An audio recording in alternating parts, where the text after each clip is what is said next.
With Jordan Peterson being so ill at the moment, my nostalgic obsession with him means that the YouTube algorithm is feeding me stuff constantly. And I was reminded of this particular debate in which he showed the most remarkable class against the worst kind of opponents.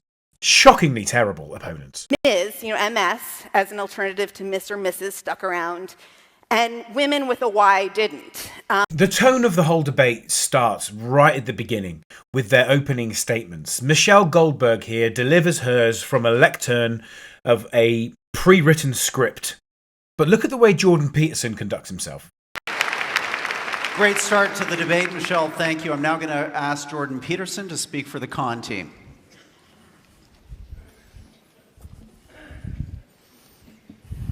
Gets up. So we should first decide what we're talking about. We're not talking about my views of political correctness, despite what you might have inferred from the last speaker's comments. He's up and he's addressing the crowd. And whether he's written this or whether it's off the top of his head, it's probably a little bit of both. Because he knows this stuff. This stuff lives in him. From the beginning, the caliber of speakers is demonstrated simply with that little stroll from his lectern, the unassuming hands in pocket stance. It's genius. He speaks to the audience softly. And this is a debate about political correctness, the pros and cons of political correctness. Jordan Peterson and Stephen Fry, that great British export, are on the con side, meaning they believe political correctness is not a good thing. And naturally, it doesn't take long for the debate to take an absurd turn. Kids that you don't do to white kids, you are not treating that person as an individual. If we're living in a society where women are subject to aberrant forms of horrid, patriarchal, sexist, and misogynist behavior, you are not acknowledging the centrality of the individuality of women. You are treating them according to a group dynamic. And if we get beyond the ability of people on the right to understand the degree to which they have operated from the basis of benefit from group identity without having said, I'll end by saying this. The great American philosopher Beyonce Knowles said that it has been said that racism is so American that if you challenge racism, you look like you're challenging America. We are challenging inequality. We are challenging the refusal to see me as an individual. When we overcome that, have at it, we're all on equal plane. I think it's fine. I think it's good. The pot is getting stirred here. So I've got a couple of questions. So let's your side spoke, so I'm going to go to Jordan, then to you, Let's Michelle. assume for a moment that I've benefited from my white privilege.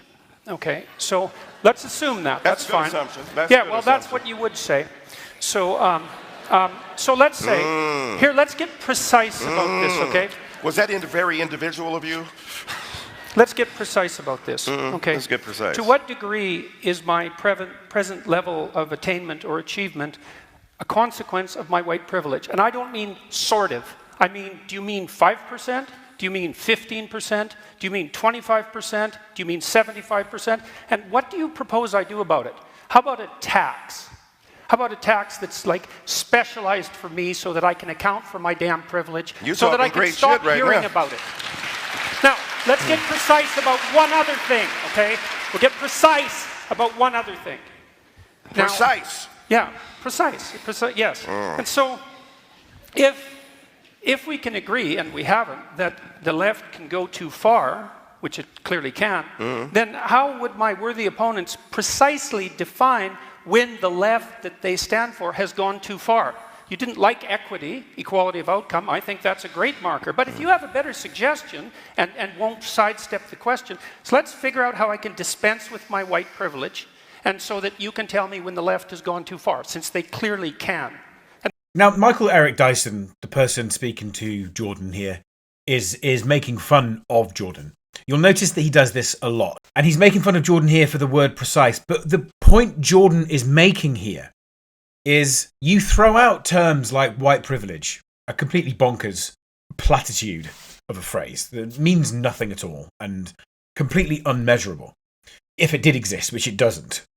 But let's suppose a world in which it does exist, is what Jordan's saying. How do I possibly repent for my white privilege? And what he's getting at here is that the logical conclusion of punishing people for their white privilegeness is tantamount to totalitarianism. Because like he says, do you select a person and determine that because they earn X amount per year and they have accrued X number of assets and earn, whatever it is, that person then has to pay or is discriminated against in order to balance out the weighing scales so that their white privilege has been repaid or that there's a counter against their white privilege. That's the point he's making. And then he's asking for examples of when the left has gone too far. And they essentially just side-skirt it and don't really answer it because they don't think the left can go too far. That's what this debate is about political correctness. It's about the left going too far. And I think it's gone too far in many ways. And I'd like to figure out exactly how and when so the reasonable left could make its ascendance again and we could quit all this nonsense. Left poses a greater threat than the radical right when you see actual fascism ascendant all over the world. Strikes me as something that you can literally only believe if you spend your life on college campuses. Mm-hmm. So, Mike, I want to come to you on those, great, Michelle, on Jordan's point about how does he, in a sense, get an equal voice in this debate back if it is implied that his participation brings with it this baggage of white privilege that doesn't allow him to see clearly the issues that are before us. But that is to be complicit in the very problem itself terminologically. You're beginning at a point that's already productive and controversial. You're saying, how can he get his equality back? Who are you talking about? Jordan Peterson, trending #1 on Twitter? Jordan Peterson, with an international bestseller? I want him to tweet something out about me in my book. Jordan Peterson, right? This is what I'm saying to you. Why the rage, bruh? You're doing well, but you're a mean, mad white man. That is appalling. Appalling. Well, what I derive from that series of rebuttals, let's say, is twofold.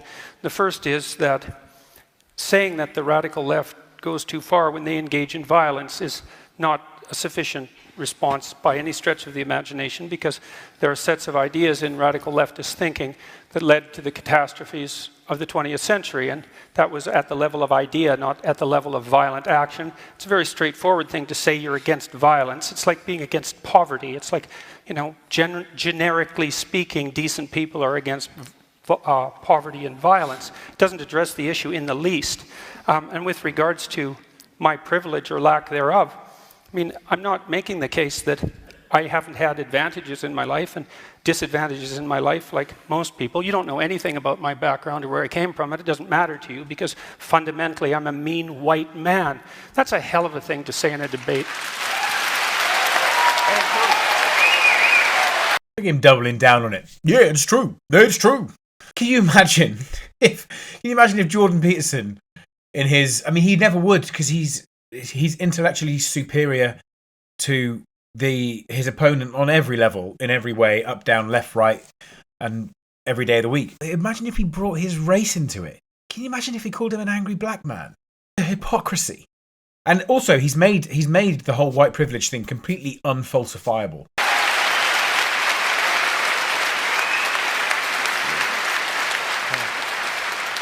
Let me just say, very, very brief, because I want to move on to men and women. A good topic next. The mean, mad white comment was not predicated upon my historical excavation of your past. It's based upon the evident vitriol with which you speak and the denial of a sense of equanimity among combatants in an argument. So you what? This is an example of somebody trying to sound more intelligent than they are. We're gonna listen to that again because what you're listening to is a prime example of somebody that has used a whole lot of words to say not very much. Good topic next. The mean, mad white comment was not predicated upon my historical excavation of your past. It's based upon the evident vitriol with which you speak and the denial of a sense of equanimity among combatants in an argument. So I'm saying again, you're a mean, mad white man and the viciousness is evident. Okay. Appalling. Utterly appalling. Of course, Jordan puts him in his place. The first is that my question about when the left goes too far still hasn't been answered. And then the second thing I'm going to point out is that, it's conceivable that I am a mean man. I mean, maybe I'm meaner than some people and not as mean as others. I think that's probably more the case. But I would say the fact that race got dragged into that particular comment is a better exemplar of what the hell I think is wrong with the politically correct left than anything else that could have possibly happened.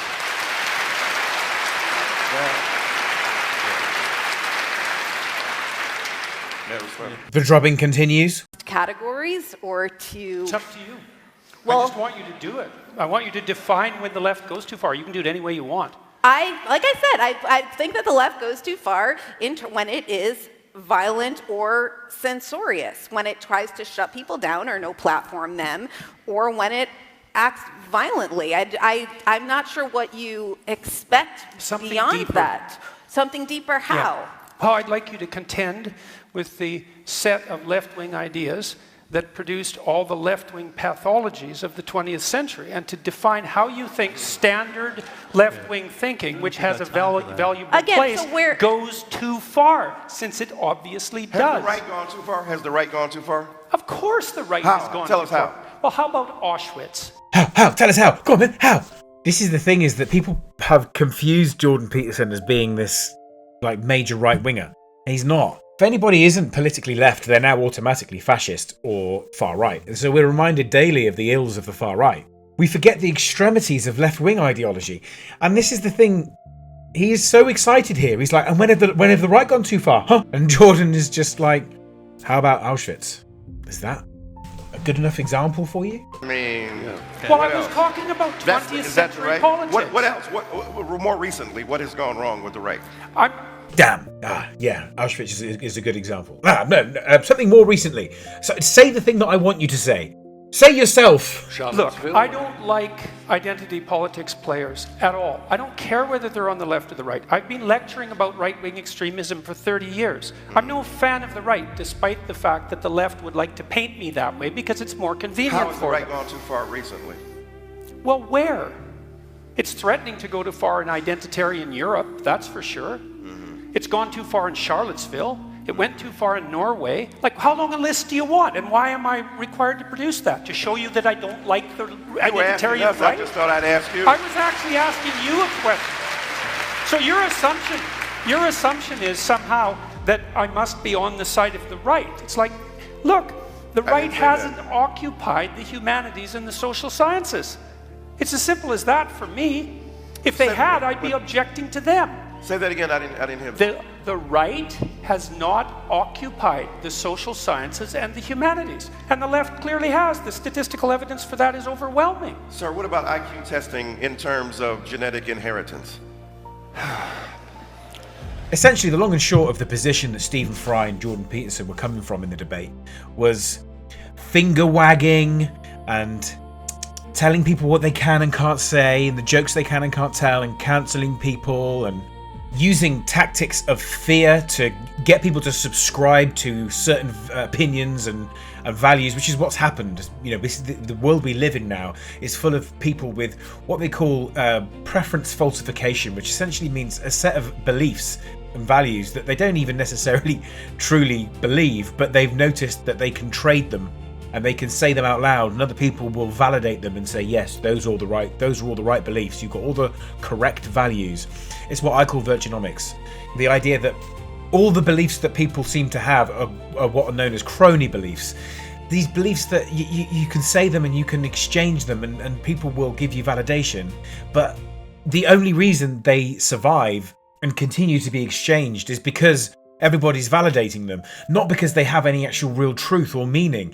And the people that have the courage to say what they truly believe will pay a price. But in the longevity of time, their conscience will be clear and the price will be worth it.